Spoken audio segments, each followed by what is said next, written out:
So hi everyone, this is Arpal and today I'm going to share you something like whatever I feel and whatever like कहते हैं ना कि God has something biggest plan for you and just believe in God and just trust yourself. So आज की story यही है. मैंने अपने प्रोफेशनल के पेपर दिए थे दिसंबर में and I'm thinking that कि मैं क्वालिफाई हो जाऊंगी. जनरली आई वॉज लाइक मतलब मैं 90% श्योर थी, 95% कह सकते हैं कि मैं श्योर थी कि मैं पास हो जाऊंगी. But like due to some reason which subject I am thinking that I will get 80% marks, like 70 or 75, which I got half of that. So yeah, that was like something like very emotional or something hit me. So yeah, then I was still like मैं sir भगवान जी को सोच रही थी कि भगवान जी आपने क्या कर दिया, मतलब मैंने क्या सोचा था. फिर भी मैंने अपना अप टू स्टैंड हुई और फिर मैंने सोचा कि चलो ठीक है, कोई नहीं, मेरी 3 महीने की ट्रेनिंग हो चुकी है, बाकी के रेस्ट में कर लूँगी. अगर रिजल्ट पॉजिटिव आया तो रिवीजन से कर लूँगी. ठीक है, फिर स्टिल क्या हुआ मेरा जो उसके बाद आर्टिकलशिप का मैंने कहा चलो हर जगह ट्रेनिंग के लिए CV भेजा, रिज्यूम भेजा, 2-3 जगह 4-5 जगह मैं ट्रेनिंग के लिए भी गई. ठीक है, फिर वहाँ पे मैं सेलेक्ट नहीं हुई. कुछ रीज़न थे हॉलीडेज़ की वजह से, कुछ रीज़न ये थे कि एक आध में क्वालिफाई नहीं हुई, एक आध बहुत दूर थे. तो ये सारे रीज़न आए, स्ट्रगल्स आए. फिर मैंने भगवान जी को कोसा कि भगवान जी आपने मुझे ट्रेनिंग भी नहीं देने दी. ठीक है, जनवरी निकल गया, फरवरी का रिजल्ट आ गया, still I was like searching the like articleship. ठीक है, मार्च के फर्स्ट वीक तभी मैंने सोचा, but I didn't got any like specifically good. मैं ढूंढ रही थी बट वो नहीं मिला. ठीक है, फिर क्या हुआ, मेरे कान में प्रॉब्लम हो रही थी, कान का छेद हुआ.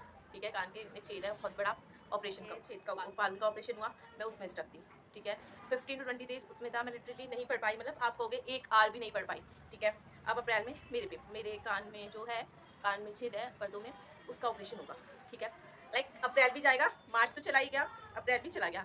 ठीक है, अप्रैल भी मेरा मतलब 2-3 दिन पहले एडमिट होगा, एटलीस्ट 1 वीक वो रखेंगे, उन्होंने बोला हुआ है. ठीक है, अप्रैल भी आप मान के चलो हो गया, मेरे पे क्या बचा, मई, और जून के फर्स्ट वीक में मेरे एग्जाम्स हैं.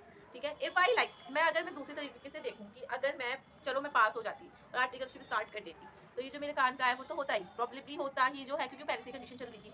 पारू का ऑपरेशन भी होता, घर पे कोई ना कोई रहता, आई मीन हॉस्पिटल पे भी कोई रहना था, घर पे भी कोई रहना था, इतनी ना छुट्टियाँ मिल पाती. ठीक है ना, मे बी मेरी इतनी सारी स्ट्रगल्स होती हैं. तो क्या इस पर मैं आज कहना चाहूँगी बहुत चीज़ें. ठीक है, मे बी सब कुछ होता है तो कुछ everything happen for a reason. तो आज मैं डिक्लेयर करती हूँ कि हाँ, गॉड हैज़ डिफरेंट प्लान और God has made great plan for you, may be for me, you and everyone. ठीक है, सो उस टाइम ना कोसते हुए बाद की जर्नी तो बहुत अच्छी लगती है कि हाँ, कि ये ही ठीक था जो हुआ है.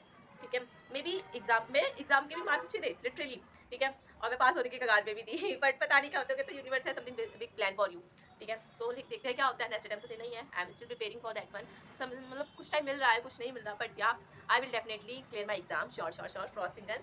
एंड आप सबको भी बोलती हूँ बिलीव इन गॉड. एंड मैं बिलीव नहीं करती थी, बट या कि कुछ चीज़ें होती हैं, गॉड ने कुछ बहुत ही प्यारा हमारे लिए सोच रखा होता है जो हम उस टाइम नहीं. और आफ्टर दैट वी अंडरस्टैंड कि what they prepare for us. So या आप भी अपनी जर्नी स्टार्ट करो, सोचो, सब जो होती है स्ट्रगल्स होती हैं, कुछ नहीं होती, बट फिर उसके बाद बहुत ही प्यारा रिजल्ट आता है जिसे हम एक्सेप्ट करते हैं और फिर शुक्रिया अदा करते हैं भगवान का. तो इसी के साथ मिलते हैं, बाय बाय.